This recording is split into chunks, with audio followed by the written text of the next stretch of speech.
This is Tim from YourSixTech. Today in this video, I'm going to show you how to verify your game licenses on your PlayStation 5.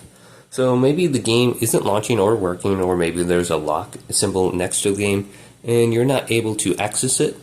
Well, try restoring the licenses by going to Settings right here, and then scroll on down to where it says Users and Accounts.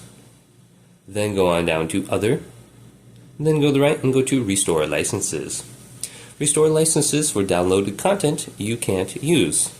So if we select this, if you become unable to use content you download from the PlayStation Store, there might be an issue with the licenses.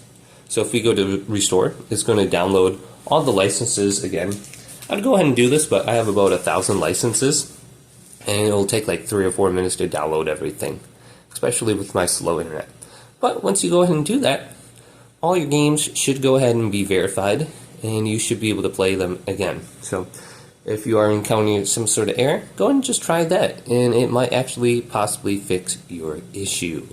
So hopefully this video did indeed help you out. If it did, leave it a big thumbs up, and subscribe to my channel down below for more tech videos coming up next on YourSixTech.